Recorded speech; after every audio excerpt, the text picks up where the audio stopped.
J'ai grandi dans une communauté où, dans le même quartier, vous avez des personnes qui sont plus ouvertes d'esprit, mais en même temps, vous avez des personnes qui sont quand même assez conservatrices sur certaines choses. Ouais. Donc, par exemple, déjà à partir du collège, j'avais certains de mes camarades qui étaient déjà mariés.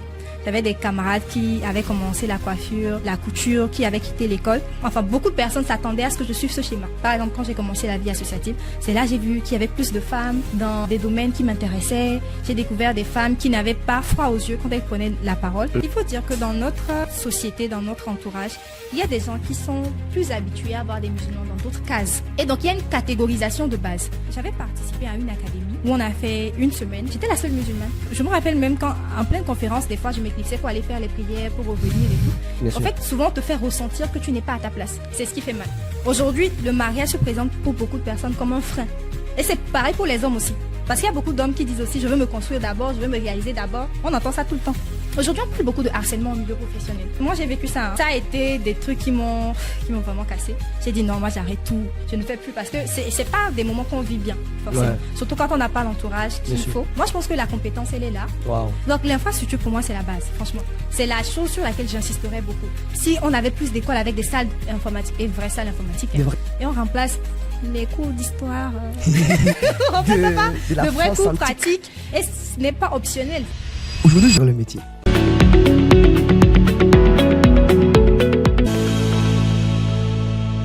Bonjour à toutes et à tous, je suis Samira Amadou, invitée aujourd'hui dans Derrière le métier et je suis avec Esaïe Lamatetou. Bonjour Samira. Bonjour. Comment tu vas? Bien, et toi? Ah, ça va, tombe bien, me rassure. Alors, j'ai beaucoup suivi avant de t'avoir parce que tu es une femme très très occupée. Et- Un peu. C'est un peu occupé. Merci quand même d'avoir accepté mon invitation malgré ton timing très très chargé. C'est un plaisir d'être là. Tu sais, je t'ai connu en 2023-24, essentiellement sur un événement Kelly Dinuka Togo, organisé par Jérôme et Amama, que je Oui. profite pour vous dire salut. Tu étais modératrice sur un des Sur un panels. panel. Et juste après ta modération qui m'a beaucoup impacté, je me suis dit, bah voilà, ça c'est vraiment un profil intéressant. Et je me suis allé rapidement me connecter à tes comptes sociaux. Et aujourd'hui, j'ai la chance de t'avoir. On va discuter de ton parcours, ton riche parcours, je dirais. Et puis éventuellement de ce que tu peux quand même apporter comme plus à la jeune génération aujourd'hui, essentiellement les femmes qui peinent à se démarquer tant dans le domaine de la tech que dans le domaine du digital ou de l'humanité tout simplement. Qui est Amadou Samira? Point d'interrogation. Alors, Samira Amadou, c'est une jeune fille, une jeune femme qui était pleine de rêves.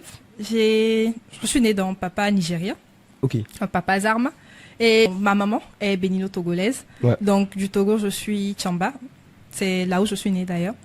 Mais j'ai grandi à Lomé, j'ai fait l'école au Togo. Ouais. On va dire que mes ambitions professionnelles changeaient au fur et à mesure que je grandissais. Je fais naturellement partie de la génération où on voulait être médecin, sauver les gens, guérir. La Gen Z quoi. La Gen Z, voilà. Mais au fur et à mesure, j'ai connu pas mal de situations qui ont réorienté mes choix.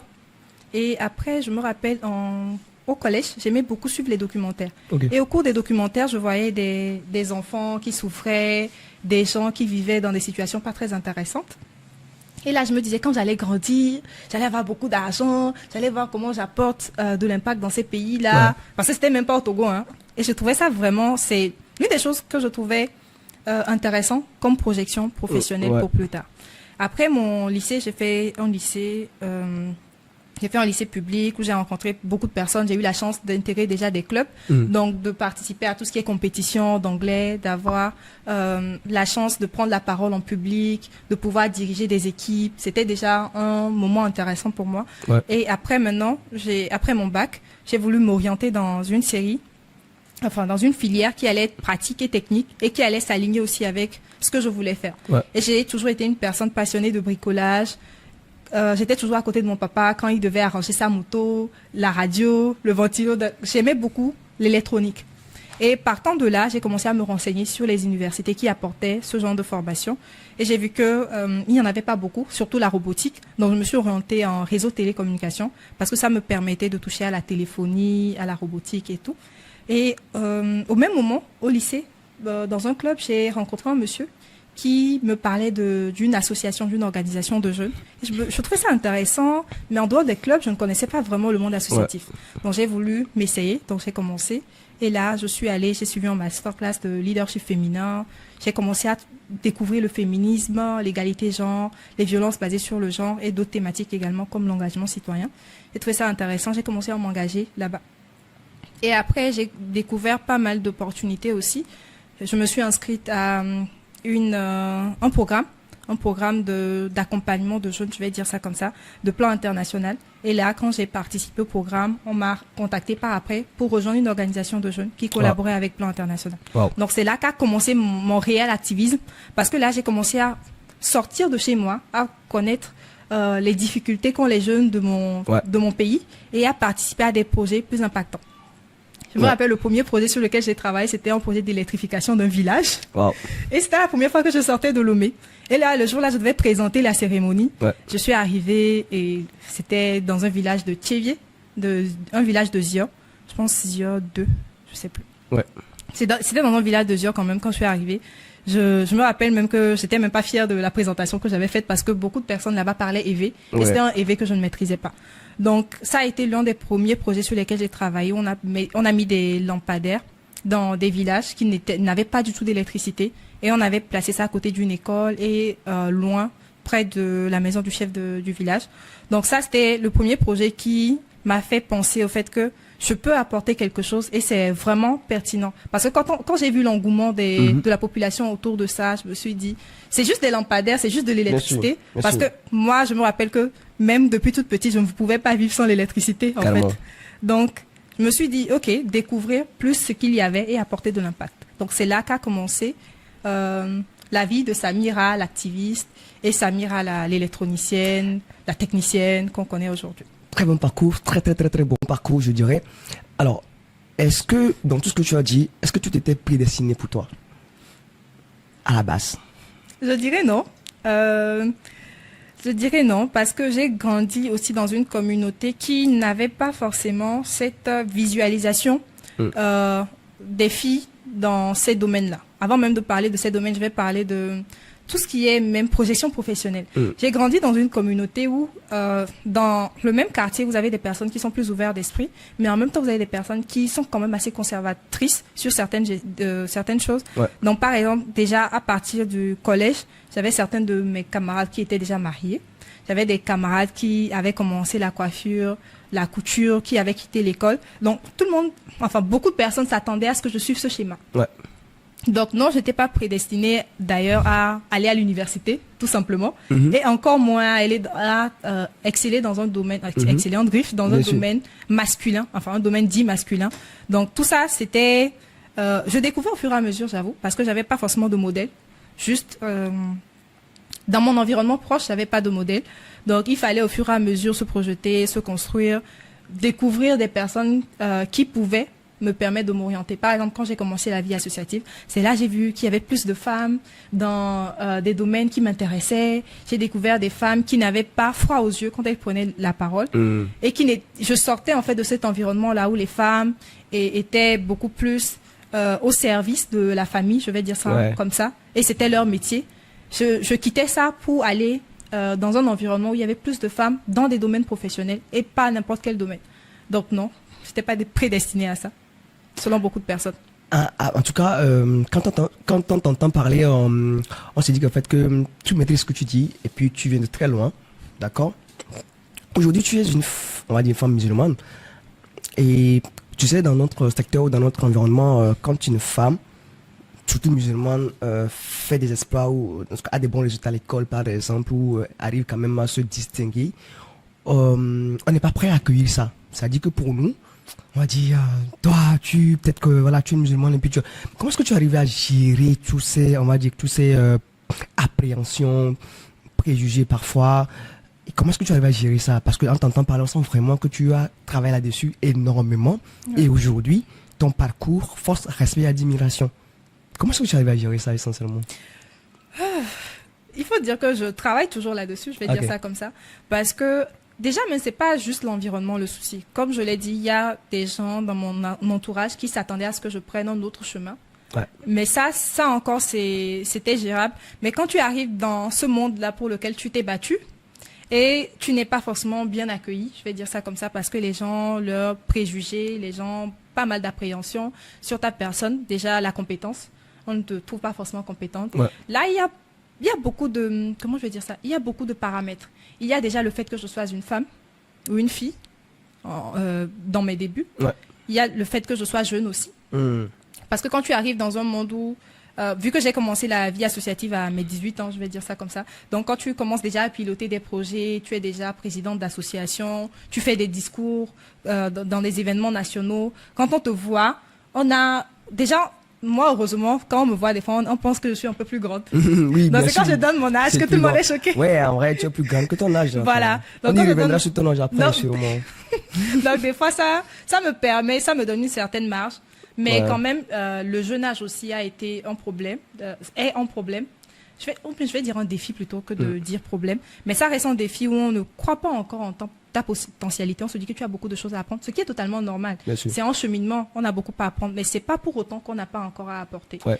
Et le côté musulman, ça reste un autre défi. Il faut dire que dans notre société, dans notre entourage, il y a des gens qui sont plus habitués à avoir des musulmans dans d'autres cases. Bien sûr. Et donc, il y a une catégorisation de base. Quand tu arrives, moi, je me rappelle que j'avais participé à une académie où on a fait une semaine. J'étais la seule musulmane. Et Wow. on était plus de 50. Hein. On était plus de 50. J'étais la seule musulmane. Je me rappelle même quand, en pleine conférence, des fois, je m'éclipsais pour aller faire les prières, pour revenir et tout. Et on me voyait tellement bizarre. Ouais. On me trouvait tellement bizarre. On me dit, oh Dieu, s'est dit non. Déjà, j'étais la plus petite de l'académie. Ah ouais. J'étais la plus petite. Tout le monde était dans la vie professionnelle. Moi, j'étais encore étudiante. Ouais. J'étais la plus petite. Même quand je postulais, j'hésitais, j'avais peur. Mais finalement, j'ai été retenue et j'étais la plus petite. J'étais une musulmane et tout le monde me mettait dans une case de elle fait quoi ici? Bien En sûr. fait, souvent, on te fait ressentir que tu n'es pas à ta place. Et c'est ce qui fait mal parce que toi, tu te bats justement pour arriver à ce niveau. Au fur et à mesure que tu penses pouvoir améliorer les choses, gravir les échelons, on te fait comprendre que c'est pas ici ta place en fait. Ouais. C'est ce qui fait mal. Ça fait très mal, franchement, ça fait très mal. Et justement, tu arrives quand même à gérer ça. Et moi, je t'en félicite parce qu'aujourd'hui, quand on voit le Samira d'avant et le Samira d'aujourd'hui, il y a une très grande différence. Beaucoup. Beaucoup. Dans tes activités, dans tes projets. Et justement, parlant de projets, tu as eu à travailler sur plusieurs projets. Récemment, je lisais sur ton statut WhatsApp, tu as voyagé. Oui. Tu étais en Allemagne, tu étais au Tunisie, au Sénégal, au Bénin ici, beaucoup de fois au Bénin, en Côte d'Ivoire. Tu es une femme qui bouge beaucoup, une femme de terrain. D'accord? Moi, la première des choses que j'ai envie de te poser et que je me suis toujours posé, c'est quoi le déclic? Qu'est-ce que t'y a amené dans ce genre d'environnement-là? Est-ce que c'était quelqu'un qui t'inspirait beaucoup ou c'était parce que peut-être que tu étais dans un environnement assez compliqué que tu devais te battre à fond pour y arriver? C'est quoi le déclic de façon concrète? Je dirais que le déclic a été progressif. Comme je le disais, déjà au lycée avec les clubs, je trouvais cet environnement Ouais, tu l'avais intéressant parce que moi j'étais la fille très fermée qui venait juste à l'école, qui repartait à la maison. J'avais pas de groupe d'amis, j'avais vraiment pas de vie sociale. Ou bien vie sociale, tout court. Ouais. Donc après, au fur et à mesure, les clubs me permettaient d'avoir vraiment un espace où je ne faisais pas que traîner avec des copines, mais où j'apprenais vraiment, Ouais. où j'ai appris à faire des sketchs en anglais, des débats, Wow. où on a gagné une compétition nationale de débat. Il n'y avait pas que le débat, il y avait le débat. Il y avait un sketch et il y avait un monologue qu'il fallait faire en anglais avec l'ambassade des États-Unis. C'était vraiment un truc intéressant. Après, je suis allée à American Kona, au lycée, déjà, on m'a amené là-bas avec une délégation et j'étais la seule fille de la série D d'ailleurs qui était dedans, c'était juste les séries A4. Donc tout ça a été pour moi progressif. Je me rappelle la première fois où j'étais à American Kona, il y avait une dame qui était venue, une américaine je pense, qui a fait un speech où en fait j'ai pris la parole, j'ai commencé à parler. J'étais en première, imagine mon anglais. Ah ouais. J'étais en première, donc je cherchais encore les mots. En première de lycée ou en première de l'université? Non, en première de lycée. Ok. Seconde première. Ok. Donc c'était vraiment challengeant et tous mes camarades étaient choqués parce que tout le monde avait peur. Tout le monde se disait mais pourquoi tu prends la parole, tu n'es pas stressé. Donc je dirais que le déclic a été progressif parce que depuis ce moment-là, je voyais des personnes qui au fur et à mesure m'inspiraient et je me disais il faut que je puisse devenir comme une personne celle-là qui prend la parole devant les gens. Donc après, comme je l'ai dit aussi, le projet d'électrification du village là, je me suis dit s'il y a des opportunités pour moi pour être dans des environnements, je peux plus impacter, ce sera intéressant. Bien sûr. Et quand j'ai rejoint le Youth Panel Lomé, l'organisation de jeunes dont je parlais, ça a été encore plus facile. On profite pour saluer Farida Alabani qui fait un bon travail. Un très bon travail. Ouais. D'ailleurs, on était ensemble hier. Coucou Farida. Super, ouais, super. Donc, ça a été pour moi un environnement où je me retrouvais avec beaucoup plus de jeunes, de vraiment mon âge. Il y avait certains qui étaient encore plus jeunes et qui travaillaient sur des projets vraiment très intéressants, à gros budget d'ailleurs. C'était quelque chose qui pour moi était nouveau. Ouais. Donc, le déclic a été progressif. Au fur et à mesure, il y avait des personnes qui m'inspiraient. Je me rappelle encore quand j'étais arrivée pour le programme Takeover de Plan International. En ce moment, il y avait une country director, c'était une femme. Ouais. Et c'est une femme avec laquelle je suis toujours en contact. C'est une dame que je trouvais tellement inspirante, son parcours. En fait, c'est ce genre de personnes qui m'ont motivée. Au fur et à mesure, je me disais, comment est-ce que je fais? Donc, ça a été progressif. Et au fur et à mesure... En gros, ton environnement a beaucoup joué sur ce que tu es venu jouer. Oui. Plus je changeais d'environnement, plus j'avais d'autres ambitions. Par exemple, je n'étais pas prédestinée à être manager non plus. Ouais. Parce que j'ai commencé avec une formation de technicienne. Bien sûr. Mais au fur et à mesure, dans la vie associative, j'ai managé des équipes, j'ai managé des projets. Et maintenant, ça devenait une passion aussi à côté. J'aime bien souder, j'aime bien configurer, j'aime tout ça. J'aime toujours être la technicienne, mais j'aime aussi manager. J'aime travailler sur des projets à fort impact. Donc, tout ça, ça a été progressif, je dirais. Super, super. Et tu as travaillé sur plusieurs projets, notamment le projet actuel qui est Daga Connecté, qui est un super projet que moi j'apprécie énormément, qui vise à vraiment inclure la femme dans tout ce qui est digital et tout. Comment c'est venu ce choix-là? Comment est-ce que tu as eu la chance de travailler sur ce projet-là? D'accord. Ok. Il faut dire que j'ai participé à Nanatech en tant que participante, en tant que bénéficiaire ou participante en 2024. 2024, c'était l'année où je finissais ma 3e année d'université. En même temps, au même moment que je finissais, j'avais déjà commencé en stage aussi. Et après, j'ai dû arrêter le stage pour faire Nanatech. Et avant même que je ne fasse Nanatech, si je ne me trompe, on cherchait dans un groupe une femme pour travailler sur, ou bien une fille pour travailler sur un projet lié à la robotique. Et c'était Parfait OK qui avait partagé ça dans notre groupe. Donc on avait un groupe, on devait aller. Coucou aussi, Parfait OK. On devait aller à Accra. Donc on avait créé un groupe pour les personnes qui devaient aller à Accra pour représenter le pays dans le cadre d'un événement sur Python, PyCon Africa. Donc on a créé le groupe et il a envoyé, on cherche une fille pour travailler sur un projet de robotique. Non, il n'a même pas dit ça, il a dit une fille qui a des bases en électronique ou en robotique. Et là, moi, j'ai commenté, je disais oui, ça m'intéresse bien. Parce qu'il faut dire que 2023 et 2024 ont été les années où j'ai voulu plus me rapprocher de mon domaine. Parce que j'étais beaucoup plus avec des juristes, je travaillais beaucoup plus sur des causes de droits humains, mais je voulais beaucoup plus revenir sur l'inclusion numérique. Donc c'est là, par exemple, que j'ai commencé à intégrer les communautés. Et c'est grâce aux communautés maintenant que j'ai intégré le groupe là pour aller à Accra et j'ai vu l'opportunité. Donc quand je lui ai écrit, il a dit OK. Après, il m'a intégré dans un groupe et on a discuté avec le responsable de l'association qui devait faire ça. C'est TID, Technologie et Innovation pour le Développement Durable. Donc après, le monsieur, on s'est rencontrés au cours de Nanatech Lab et il a vu comment j'ai pitché. J'étais CEO de la start-up débutante et tout. Donc on s'est rencontrés là-bas. Je pense que c'était un moment d'évaluation que moi-même j'ignorais. Carrément. Oui. Donc après, il m'a nommé manager sur le projet là. Ah ouais. Et je travaillais à distance le temps de finir mon stage. Et en début d'année 2025, il m'a appelé, il m'a dit est-ce que tu es partante pour un poste à temps plein à TID chez nous et tout. J'ai dit ça dépend. Et j'ai voulu faire genre un peu.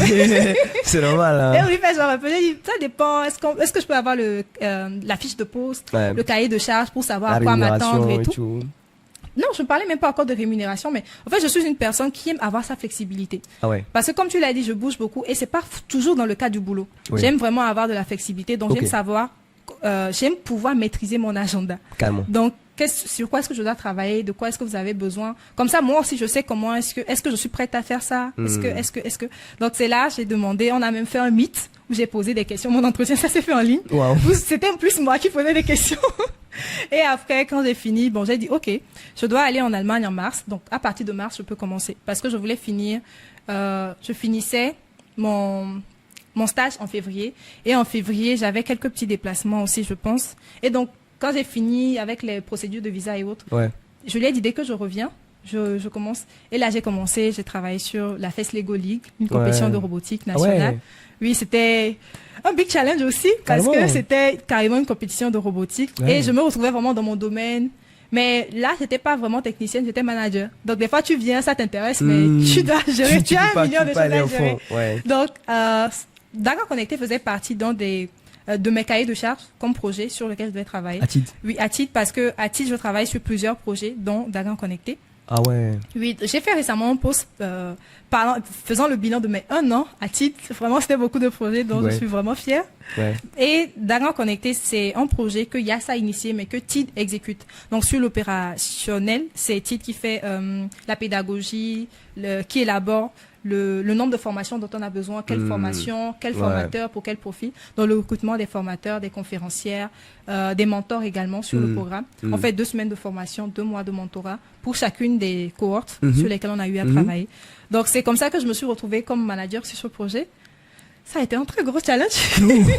J'avoue, parce que tu sais, une fille comme toi sur ce projet-là, c'est quand même un privilège. Hein. Oui. C'est quand même un privilège. C'est un privilège. Samira, aujourd'hui, tu as 22 ans, si je ne me trompe pas. Faut pas dire ça fort. Ils vont pas croire. Et tu es mariée? Oui. Je suis très mariée. Ok. La question que je voulais te poser. Oui. C'était quoi le déclic du mariage? Très tôt, si tu le permets. J'ai pensé à la question, mais que ça n'allait pas venir. Je suis imprévisible. Oui, vraiment. C'est quoi? Qu'est-ce qui a été le déclic? Qu'est-ce qui est le déclic de mariage? Oui, mais quand même, 22 ans aujourd'hui, quand on voit la plupart des jeunes filles aujourd'hui qui se disent que vraiment, je n'ai pas le temps, je dois être épanouie d'abord. Mais toi, tu es carrément passé à gauche. Ça, c'est lié à notre conception du mariage. Ouais. Notre conception du mariage, et malheureusement, notre société ou notre environnement aussi ne facilite pas ça. Parce que aujourd'hui, le mariage se présente pour beaucoup de personnes comme un frein. Et c'est pareil pour les hommes aussi. Parce qu'il y a beaucoup d'hommes qui disent aussi, je veux me construire d'abord, je veux me réaliser d'abord. On entend ça tout le temps. Calme. On entend ça tout le temps. Je veux me construire d'abord, je veux me réaliser d'abord. Il y a des filles qui disent ça aussi. Parce que le mariage est présenté comme une prison, déjà, en un premier temps. Surtout pour les femmes, mais pour les hommes également. Et aussi une source de non-épanouissement. Donc, c'est ce qui fait que beaucoup de gens pensent que, en étant mariés aujourd'hui, tout est bloqué. Moi, je me rappelle, mon mariage, moi, je me suis mariée, beaucoup de personnes ne savaient pas. Les gens ont vu les photos. Les gens ont dit, non, mais Samira critique tous les temps les hommes. Elle s'est mariée. Elle est sortie dans le dos avant. Elle est sortie dans le dos. Non, mais il y a des gens qui m'en ont voulu, tu ne m'as pas invité et tout. Mais derrière, il y a des gens qui se sont inquiétés. Il y a des gens qui m'ont appelé, tu es vraiment consentante? Est-ce que c'était un mariage que tu as voulu? Beaucoup de personnes qui m'ont demandé. Et il y a des gens même qui s'inquiétaient aussi que je ne poursuive pas ma carrière. Il y a des gens qui m'ont demandé, mais ça va te freiner? Est-ce que tu vas pouvoir travailler? Et tes voyages, tu vas faire comment? Les gens, tout le monde me posait des questions sur ça. Donc, c'est la manière dont le mariage est présenté. Moi, pour moi, le mariage, c'est, je rencontre une personne qui, comment je vais dire ça? Qui est alignée avec ce que je recherche. Qui est vraiment le partenaire que je recherche. Idéal pour toi. Et voilà. Et quand nous deux, on définit, parce que tous les deux, on définit le moment où on est prêt. Moi, je pense que c'est ça aussi une relation. Si on se dit qu'on est dans une relation à long terme, on définit un moment où on est prêt, où on se dit que, je prends un exemple, c'est comme un projet. Tu te dis, on est ensemble, ok, d'ici tel nombre de temps, ou bien tel nombre de mois, exemple, hein, ou bien tel nombre d'années, si on arrive à ce niveau-là, ou à ce niveau-là, je pense qu'on sera prêt pour officialiser. Et maintenant, il faut aussi savoir que c'est un cheminement. Moi, pour moi, le but, ce n'est pas de se construire, de se réaliser totalement avant de se marier. Moi, pour moi, le mariage, c'est un cheminement. Donc, vous pouvez cheminer à un moment, vous vous mariez, et ensuite, vous continuez votre cheminement. C'est pas, tout en sachant qu'il faut trouver aussi une personne qui ne te freine pas. Dans ton élan, dans ta carrière. Moi, je me suis mariée avec une personne qui me booste tout le temps. Ah ouais. On profite de l'occasion pour faire un coucou, hein. Coucou. Alors, pourquoi j'ai posé cette question? Tu sais, je ne fais rien de façon anodine. J'ai posé la question pour que tu puisses vraiment dire à la jeunesse d'aujourd'hui qu'en fait que quand on est jeune, il faut savoir faire la part des choses. Oui. C'est très important. Quand tu as le temps ou l'occasion de te marier, fais-le. Fais-le. Et quand tu le fais, tu dois assumer ça aussi. Oui. Et parfois, ce qu'on oublie, c'est que... C'est pas juste un papier à signer. Oui. Aujourd'hui, je suis certain que la plupart des projets sur lesquels tu pilotes, en grande partie, le fait que tu t'exposes en tant que femme mariée, ça, on va dire, ça t'ouvre certaines portes. Ou ça te permet quand même de pouvoir prendre certaines responsabilités.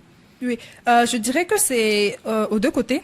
Enfin, comment je vais dire ça? Il y a deux volets. Ouais. Il y a la médaille et puis il y a le revers de la médaille. Parce que d'un côté, les gens te trouvent plus mature. Et ça fait que le doute sur mon âge persiste. Et ça, moi ça m'arrange d'ailleurs. Le doute sur mon âge persiste. Et ça te donne une certaine, comment je vais dire ça, une certaine crédibilité, limite devant les gens. Chose que je ne cautionne pas forcément. Parce que ce n'est pas parce qu'on est marié qu'on a plus de crédibilité qu'une personne qui a les mêmes compétences que toi. Ça, je ne suis pas vraiment d'accord avec ça. Ouais. Mais j'avoue que oui, ça me donne une certaine crédibilité. Et ça me... Aujourd'hui, on parle beaucoup de harcèlement au milieu professionnel. Ouais, beaucoup. Et je dirais que moi j'ai vécu ça, hein, le harcèlement en milieu associatif, en milieu professionnel. Ça a été des trucs qui m'ont vraiment cassé. J'ai dit non, moi j'arrête tout, je ne fais plus parce que c'est pas des moments qu'on vit bien, forcément. Ouais. Surtout quand on n'a pas l'entourage qu'il faut. Mais aujourd'hui, avec le statut, mon nouveau statut matrimonial, mais il y a moins de harcèlement. Des fois même ça me fait mal, je dis donc c'est parce qu'il y a un homme dans ma vie que vous restez tranquille maintenant. Non, sérieusement. Mais ça limite quand même le harcèlement. Ça fait qu'aujourd'hui, tu as moins peur d'avoir un patron de sexe masculin. Tu as moins peur d'aller dans certaines instances. Moi, je me rappelle que des fois, quand je devais aller à certains dîners ou certains événements, je revois mon habillement. Bien sûr. Parce que tu te dis que, en fait, tu es exposé. Moi, je suis totalement d'accord avec le fait que moi-même, je prône ça. Tu t'habilles comme tu veux. Quelqu'un qui vient voler chez toi, la personne est venue voler chez toi. L'habillement ne justifie pas un harcèlement ou un viol. Mais en même temps, en fait, ça constituait pour moi une peur. Mais aujourd'hui, il faut dire que on drague les femmes mariées. Pour les personnes qui ne savent pas, on nous drague Bien aussi. sûr. Mais quand même, ça a limité le harcèlement. Donc, des deux côtés, ça renforce plus la crédibilité. Ça te donne plus de chances. À certains espaces, ça te donne plus d'ouverture. Mais en même temps, donc, de notre côté aussi, ça limite le harcèlement. Et voilà. On te fait moins de propositions bizarres et bêtes aussi. Voilà. Et avec toutes tes tâches, toutes tes charges-là que tu arrives à gérer aujourd'hui, est-ce que tu arrives quand même à être plus flexible avec, on va dire, ta vie de couple et puis tes projets? Est-ce que c'est flexible pour toi? Oui. Je dirais que... Je me suis mariée avec quelqu'un aussi qui ne reste pas sur place. Ah ouais, donc ça, c'est important de le dire aussi. Parce oui, que, ouais. Je disais tout à l'heure qu'il faut un partenaire aussi qui s'aligne avec ta vie, ou bien ta vision des choses aussi, et tes ambitions. Donc quand tous les deux, vous avez la même façon de voir les choses, les mêmes projections, et quand vous discutez de ça aussi en amont, parce que c'est important, c'est clair. Quand vous discutez de ça aussi en amont, ça facilite les choses. Ça fait que tu savais déjà que tu épouses une personne comme ça. Donc tu es plus... apte à accepter certaines choses ou à dealer avec. Ouais. Voilà. Donc oui, il y a de la flexibilité. Et puis, une fois encore, j'ai parlé tout à l'heure aussi de cheminement. Quand on est dans un mariage, ce n'est pas pour que ça bloque tout, mais pour que ça ça continue, le cheminement continue. Donc on est censé se booster pour être beaucoup plus, comment je vais dire ça, beaucoup plus stable professionnellement, avoir de meilleures opportunités. On n'est pas là justement pour se bloquer. Maintenant que je suis mariée, j'évite de voyager ou non, pas du tout. Est-ce qu'il y a un projet qui s'est mal passé avec toi, Samira?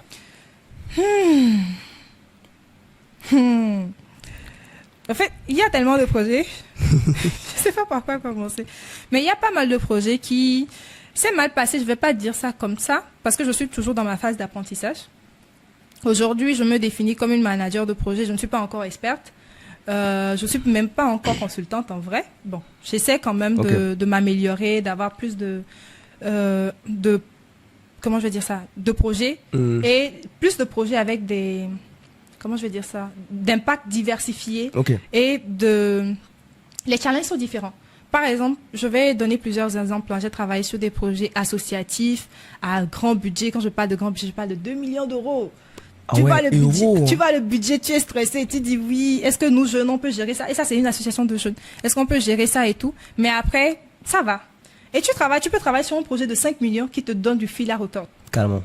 Ça devient 5 millions de CFA, hein, et ça devient du fil à retordre. Tu te dis que ça là, ce n'est pas fait comme ceci, et c'est des budgets, par exemple, que tu dois mobiliser aussi. Parce que j'exécute, mais je mobilise aussi pour certains projets, surtout les projets que moi-même j'initie. Donc, il y a eu des projets qui ont été difficiles dans la mobilisation de ressources, ressources financières surtout et matérielles. Donc ça a été plus des leçons. Et il y a eu des projets aussi qui ne sont pas à Lomé. Et quand ce n'est pas à Lomé, c'est pas évident. Tout à l'heure, hors plateau, je te parlais du projet de et Thévier. Oui, justement. Technolim, où on est arrivé avec l'imprimante 3D, on est arrivé avec les écrans, les ordinateurs, tout. On arrive, on a eu l'autorisation du DRE, du ministère, tout. Hein. On arrive, on s'installe. On voit que tout le bâtiment d'ici, il n'y a pas d'électricité dans une seule salle. Waouh. Le bâtiment de l'autre côté, c'est fermé, les portes là, parce que c'est l'administration. On a pris des rallonges, des multiprises. Et ça, c'est un setup que vous allez faire le matin. Le soir, vous enlevez tout. Vous repartez. On a fait ça sur 3 jours. Ça me fait rire parce que j'ai vécu la même situation quand je travaille sur un projet à l'intérieur du pays. Oui, à l'intérieur, les défis sont différents. Carrément. Et quand j'ai commencé à travailler sur l'inclusion numérique, je comprends que tu vas dans certaines vies, tu demandes un projecteur, on fait le tour de la ville, on te dit qu'il n'y a pas de projecteur. C'est triste. Et tu te dis, je fais comment? Parce que tu t'es préparé en fonction de ça. Et des fois, quand tu veux te déplacer, tellement tu es habitué à avoir tout allumé, tu ne te dis pas que ça c'est important, ça c'est important. Tu arrives, il n'y a pas de pointeur, il n'y a pas de projecteur, il n'y a pas ceci, il n'y a pas cela. Donc, ça, c'est des difficultés sur le terrain. Donc, il y a beaucoup de projets comme ça où il y a des difficultés, on essaie de s'en sortir. On essaie de tout faire pour mettre en œuvre quand même, parce que le plus important, c'est que l'impact soit créé. Carrément. Mais après, vous rentrez, il y a pas mal de choses qui ne sont pas bien passées. Vous faites le débrief et vous voyez comment vous vous améliorez pour les prochaines fois. C'est beaucoup plus dur quand on est chef d'équipe aussi. Carrément. Parce que toi-même, tu dois d'abord encaisser, tu dois respirer. Je fais du yoga aussi. Ah ouais, je fais du yoga. Oui, ça m'aide beaucoup. Ah ouais. Tu dois vraiment respirer, tu te calmes d'abord. Et maintenant, tu rassures l'équipe. Pourtant, toi, mais tu n'es pas encore rassuré. Hein. Il y a des jours, je me rappelle, on devait aller à Kara. À la dernière minute, en fait, rien n'était fait, quoi. C'est que les moyens, il n'y avait pas les ressources. Il y avait beaucoup de choses qui manquaient. J'appelle l'équipe, on m'appelle, est-ce qu'on pourra partir, Samira? J'ai dit non, ne vous en faites pas, c'est réglé. Je me rappelle que le jour-là, je me suis couchée, j'ai commencé à pleurer. Wow. J'ai vraiment pleuré. En fait, j'ai tellement pleuré que le jour-là, je pensais même qu'il n'y avait plus d'eau dans mon corps, quoi. J'ai tellement pleuré. Quand je me suis levée, j'ai pris mon téléphone. Et là, j'ai commencé à appeler des gens. J'ai dit non, mettez-nous à disposition un minibus. On va payer après. J'ai commencé. Et le matin, on est vraiment parti. Ah ouais. En fait, je savais même pas ce sur quoi je comptais. Et au fur et à mesure, on était même on est arrivé à Sokodé, à Sotobo. On devait arriver à Kara. J'étais en train de faire le planning parce qu'on n'avait pas encore fait de réservation parce qu'on n'avait personne sur les lieux. Okay. Et là, j'ai appelé un monsieur. Je me suis rappelé qu'il était en voyage là-bas. Je lui ai dit, est-ce qu'il y a un hôtel qui n'est pas loin de la maison des jeunes de Kara là-bas? Ouais. S'il te plaît, fais-moi des réservations. Envoie-moi le numéro et les géolocalisations. En fait, au fur et à mesure... C'est toi qui prends cette décision, hein? Oui. Au fur et à mesure, j'étais obligée de réagir. Parce qu'une fois encore, j'étais chef d'équipe. Tu emmènes ton équipe à une mission. Donc, tu prends toutes tes responsabilités et tu fais comme si tu étais calme. Mais quand je finis... Le soir, je suis là. En fait, j'ai des doutes, j'ai peur. Je me demande, est-ce qu'on va pouvoir tenir? Parce qu'on devait faire 3 jours de formation. Déjà, le voyage, c'est une journée. Ouais. Donc, ça fait 5 jours. Aller-retour, ça fait 2 jours. Et 3 jours de formation. Donc, c'était vraiment un challenge. Me demander comment est-ce qu'on allait faire, Mais je disais aux autres de ne pas s'inquiéter, hein, que je maîtrisais. Service traiteur, on n'avait pas. Il n'y avait pas de contact sur le terrain. J'ai dit, Chadia, le logistique, viens. On a fait le tour du quartier. Carrément. On a fait le tour du quartier, on a vu un Zim là-bas qui est devenu notre Gozem façon, parce qu'on l'appelle, il vient, on faisait le tour. Donc ça a été beaucoup plus d'improvisation, mais c'était vraiment challengeant. C'était très dur. Alors si on t'avait ramené 5 années en arrière, qu'est-ce que tu aurais fait? Et qu'aujourd'hui, ça t'aurait peut-être évité, on va dire certaines choses. Qu'est-ce que tu aurais fait si on t'avait si on t'avait téléporté en arrière 5 années? 5 années en arrière, c'est le lycée, ça, non? C'est pas si grande que ça. 5 années en arrière, j'aurais aimé j'ai toujours voulu, je me rappelle même depuis toute petite, je voulais avoir un grand frère. Parce que j'étais tellement rêveuse, j'avais des rêves cons. Je disais que ma mère allait me faire un grand frère un jour. Donc j'ai toujours voulu avoir une épaule sur laquelle je pouvais me poser. Il faut dire que je suis aînée de famille. Ok. Je suis aînée d'une famille de 10 enfants. Waouh. Ouais, donc maman a mes temps perdus. Ah ouais. Donc j'avais pas forcément une grande sœur ou un grand frère. Et c'est une chose que j'aurais vraiment activement cherché il y a 5 ans. Ouais. Un mentor. Parce qu'il faut dire que je suis arrivée aussi dans la vie associative en ayant beaucoup de rêves, beaucoup de... comment est-ce que je vais dire ça même? Préconçus. Parce que je pensais que ça serait autrement. Donc j'aurais vraiment aimé avoir une personne qui pouvait jouer ce rôle de mentor et être une personne vers qui je pouvais me tourner en cas de difficulté. Ah ouais, c'est intéressant. Tu lis? Beaucoup. Quel est le dernier livre que tu as lu? Le dernier livre que j'ai lu, que je suis en train de lire même actuellement, Oui. c'est... j'ai oublié encore le nom. Pourtant, c'est chaque temps là-bas. Hein. Ok. C'est pas de quoi? Être manager, on ne naît pas manager, on le devient. Voilà, c'est ça le titre. On ne naît pas manager, on le devient. Je te disais tout à l'heure que j'avais pas vraiment fait de cours de management. Oui. Donc c'est au fur et à mesure sur des projets que j'ai appris à manager. Donc ça parle de management et ça a été écrit par une dame qui a travaillé à Meta. Ok. Donc qui s'est retrouvée, elle est designer, mais qui s'est retrouvée à manager des équipes au fur et à mesure qu'elle évoluait dans son parcours professionnel. Donc, c'est un des challenges que je me suis donné pour cette année, pour 2025 et 2026, ces 2 années. C'est vraiment beaucoup plus apprendre du management parce que plus je suis manager, plus j'évolue dedans, plus j'apprécie. Donc, comment est-ce que j'arrive vraiment à m'améliorer dans le domaine? Donc, voilà. Intéressant. En tout cas, la lecture, elle est très importante. Aujourd'hui, quand on dise un jeune qui refuse de lire, c'est compliqué. C'est vrai que ça devient plus compliqué de lire. Moi, je lisais beaucoup plus avant que maintenant. Justement, parce que j'allais te poser la question, comment est-ce que tu arrives à gérer toutes ces préoccupations avec la lecture, d'autant plus qu'on sait que pour lire, vraiment bien comprendre, il faut être disponible, il faut être posé, et tout. Malgré ça, tu arrives quand même à lire. Oui, des fois aussi, je dois lire un livre qui, moi, ça dépend. Il y a des jours, je suis très anxieuse. Ouais. J'ai beaucoup de choses, je suis stressée. Donc, je lis des chroniques qui parlent juste d'amour, des choses qui me détendent vraiment. Ouais. Et pendant ces moments-là, j'ai pas forcément envie de regarder un film. Donc, je m'en vais lire, je vais sur Wattpad, je cherche une histoire d'amour, qui parle d'amour, bien qui parle de quelque chose comme ça. Ouais. Et je lis tout simplement.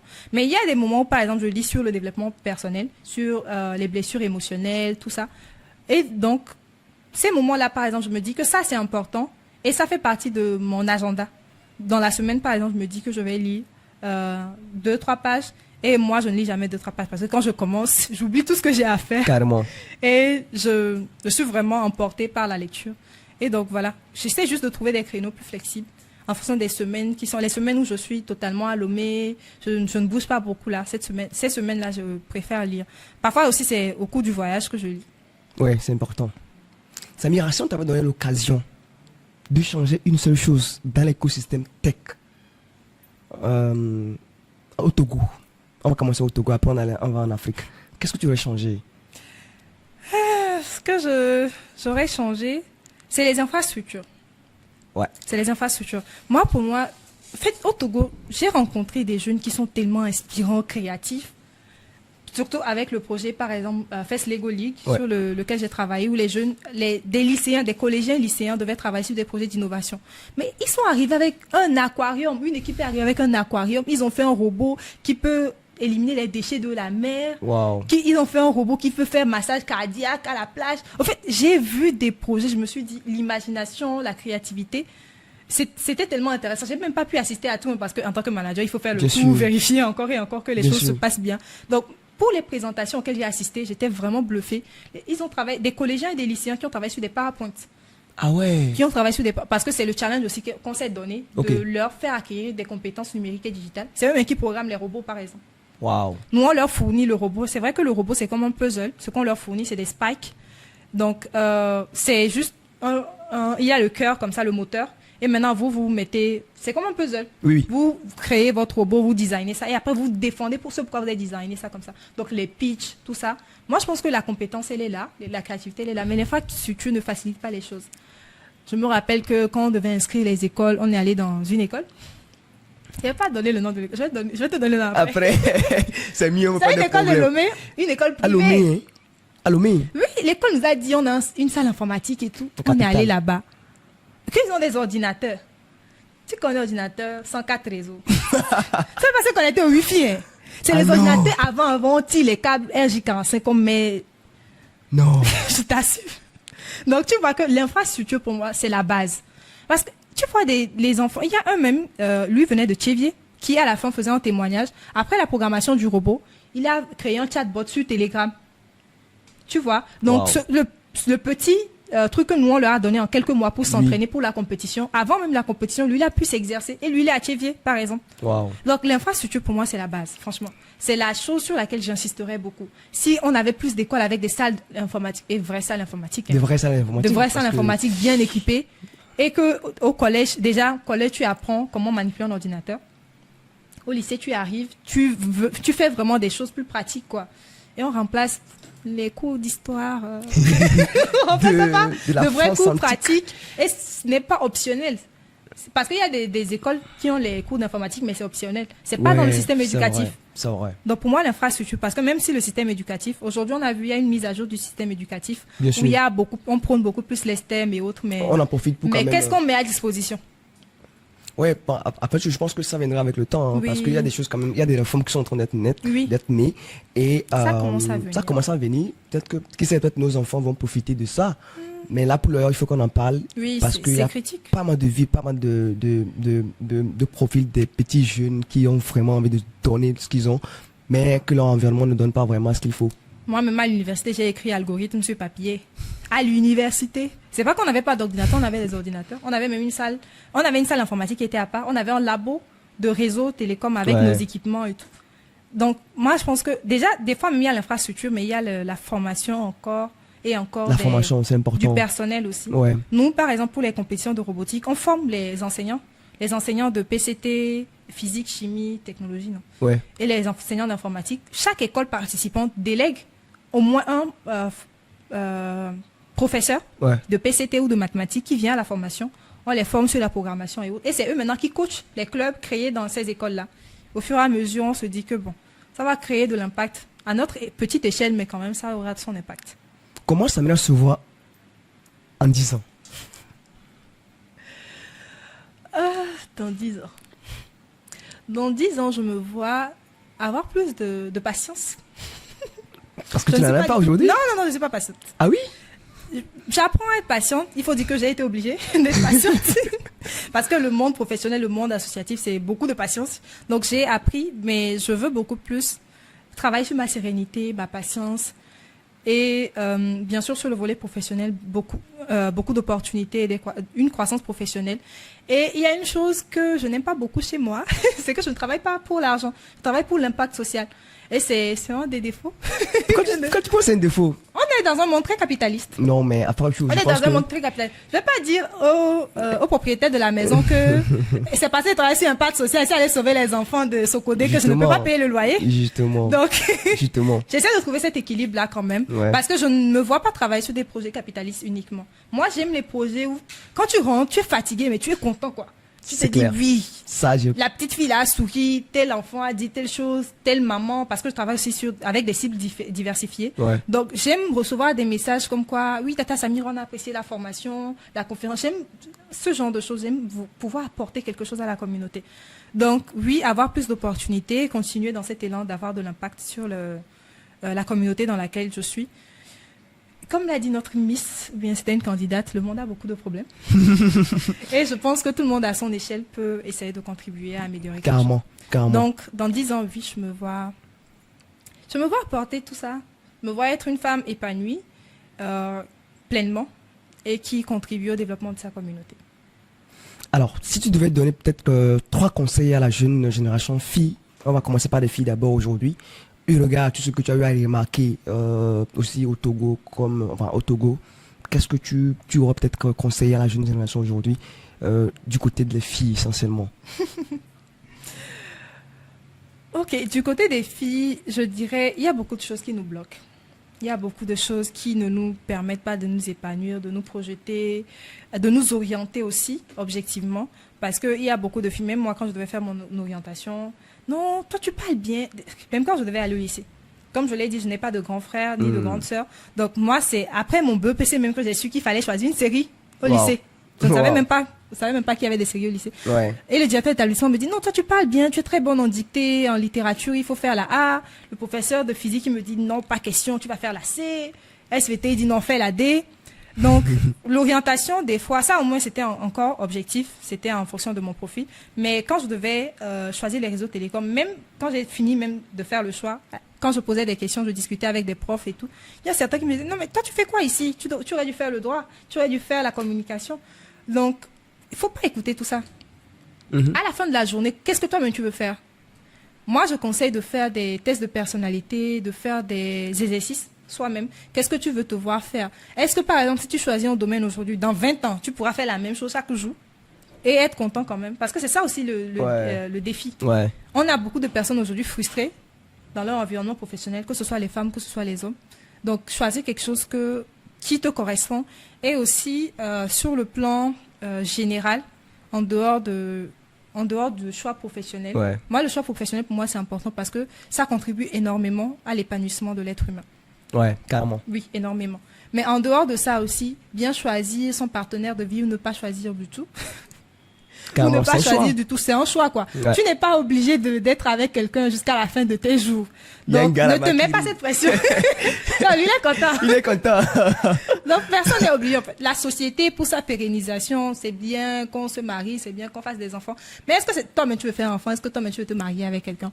Aujourd'hui, il y a beaucoup de concepts autour du couple, où ce n'est même plus 2 personnes. C'est vraiment un concept ouvert. Ouais. Donc, essayez de se retrouver avec tout ceci, avec ses propres valeurs. Qu'est-ce que toi-même tu veux?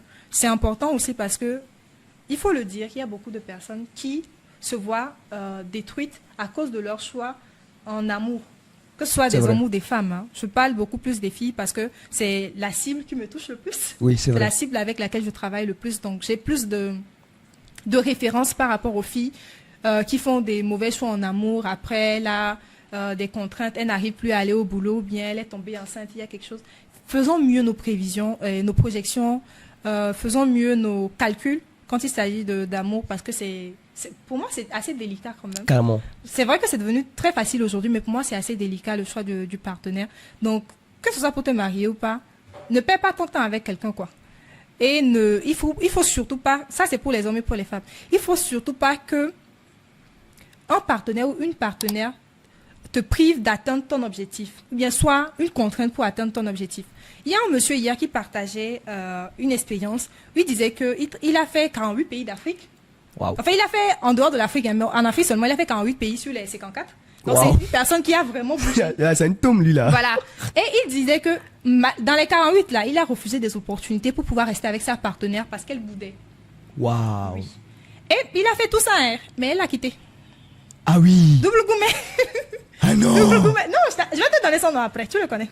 Mais en fait, c'est une personne connue, non. mais qui a fait beaucoup d'efforts. Et vous voyez que c'est pour ça que je parlais aussi de discuter avant de vous mettre ensemble et tout ça. Dans Flirt, déjà, elle a parlé de projection professionnelle. Qu'est-ce que tu veux faire? Quelles sont tes ambitions? Parce que c'est important. Carrément. Que tu sois un homme, que tu sois une femme, un partenaire, c'est pas juste un partenaire sexuel, c'est pas juste un partenaire dans la maison, c'est un partenaire de vie. Carrément. En tout cas, c'est le concept qu'on nous a appris en Afrique ici. On se marie pour la vie, c'est une partenaire de vie, c'est un partenaire de vie. Donc, soyez vraiment alignés et définissez vous-même aussi ce que vous voulez faire. Vous-même, quand vous ne savez pas aussi, ça aussi, c'est pas intéressant. Quand tu ne sais pas, lui aussi ne sait pas, vous êtes ensemble. Après, ouais. Ça crée des frustrations parce que vous n'êtes pas préparé à ça. Carrément. Mais si vous êtes préparé au fait que l'autre bouge, toi aussi tu bouges, ça c'est juste le voyage. Mais des fois, les professions, des hommes qui travaillent par exemple dans les médias, qui n'ont pas les mêmes horaires que le banquier qui rentre à 17h ou 18h. Oui. Ça, par exemple, c'est beaucoup de choses qui aujourd'hui brisent des couples. Mais c'est bizarre. Parce qu'on ne discute pas de tout ça en amont. Il y a des frustrations. Donc, pour revenir sur l'exemple du monsieur, si c'est qu'ils avaient discuté, lui et sa femme, ça aurait été beaucoup plus... Carrément. Oui, il a refusé des opportunités. Il a dit que non. Il a dit que certaines opportunités, il a mis ça en intervention en ligne. Donc, il a fait certaines conférences en ligne. Il devait aller en Allemagne pour quelque chose. Il a dit non, qu'il ne peut pas aller, sa femme, tout ça. Mais aujourd'hui, elle est où? Ça me choque. C'est un homme qui a fait ça? Oui. Si c'était une femme, on a dit que bon, voilà, c'est une femme. Les femmes, on est habitués parce que les hommes, ils sont habitués. Ils pensent que sa femme, c'est sa maman qui doit rester à côté de lui chaque jour. Bon, ça aussi, c'est un autre débat. Maintenant, ça, c'est un autre débat. Ça, c'est vraiment le patriarcat, c'est la société. Mais quand on revient même sur les partenaires, ça arrive aussi que, en fait, les femmes n'ont pas, les femmes ont appris à encaisser. On leur dit, il faut beaucoup prier, Dieu va faire, il faut te calmer. Donc, c'est pour ça que certaines femmes ne se plaignent pas. C'est pas qu'elle n'est pas frustrée par le fait que tu rentres à minuit, hein. C'est pas qu'elle n'est pas frustrée. C'est parce qu'elle a appris à encaisser. Dans son éducation, on lui a dit non, la femme ne quitte pas le foyer pour ce genre de choses. Tous les hommes sont mauvais. Il faut trouver, comment on dit déjà, il faut trouver celui qui est moins mauvais. Tu vas le garder. Donc, c'est en fonction de ces conceptions-là. c'est en fonction de ces conceptions-là que les femmes sont beaucoup plus tolérantes, je vais dire, et fermées sur certaines choses. Mais il y a des femmes, celle-là par exemple, elle est partie. Ouais. Et voilà, les gens pensent que non, il a l'argent, oui, mais elle est partie parce qu'elle ne supportait plus. Donc ça arrive. Bref, je n'ai plus de mots. On va terminer le podcast. On va terminer le podcast avec, on va dire, une dernière question. Quelle est la personne qui t'inspire, toi, Samira, aujourd'hui le plus? Aujourd'hui, je vais dire qu'il n'y a pas une personne qui m'inspire le plus. Donc, au fur et à mesure, moi, je découvre beaucoup de personnes, que la personne soit dans les médias, en fonction de, des domaines, hein, parce que je suis polyvalente aussi. Donc, en fonction des domaines, par exemple, récemment, j'ai découvert sur LinkedIn, il y a une femme qui a liké un post dans lequel j'ai été mentionnée. Et je vais sur son profil, je vois que la femme, elle dirige un département de formation en aéronautique. Wow. Et là, j'étais vraiment impressionnée. Donc, ça, c'est par exemple des moments où je suis impressionnée par des profils. Et quand je peux, je me rapproche de ces personnes-là, ou bien je lis tout simplement. Aujourd'hui, avec LinkedIn, c'est plus facile de voir où est-ce que la personne a commencé. Bien sûr. Donc, c'est ce que je fais. Je n'ai pas de modèle particulier. Ce qui me motive le plus, c'est moi, je vais dire. De là où je suis partie, des fois, je me dis non, c'est pas maintenant tu as abandonné. Quoi. Donc, c'est ça qui me motive le plus. Mais au fur et à mesure, je m'inspire de tout et de tout le monde. Un dernier mot à l'endroit de nos amis. Un dernier mot. Faites tout pour vous positionner professionnellement. C'est important. Comme je l'ai dit, le travail, en tout cas quand vous faites ce que vous aimez, quand vous faites vraiment ce qui vous inspire ou bien qui vous motive, vous vous sentez plus épanoui. Ça contribue énormément à l'épanouissement. Donc, faites ce qui vous plaît. Merci Samira. Alors, chers amis, c'est la fin de ce podcast. Merci à vous qui l'avez suivi. Si vous avez aimé, n'hésitez pas à me laisser votre pouce bleu, à vous abonner et surtout à activer la cloche de notification pour ne manquer aucune des prochaines vidéos. Et si vous souhaitez que ce podcast-là soit perpétuel où chaque semaine on vous livre un podcast, abonnez-vous tout simplement parce qu'en vous abonnant, on a le désir, on est boosté à pouvoir amener sur ce podium-là ou sur cette scène-là des personnes qui viendront partager leur expérience avec nous. Merci à vous qui avez suivi. On se retrouve très prochainement pour un autre numéro. D'ici là, portez-vous bien et prenez soin de vous. Bye bye.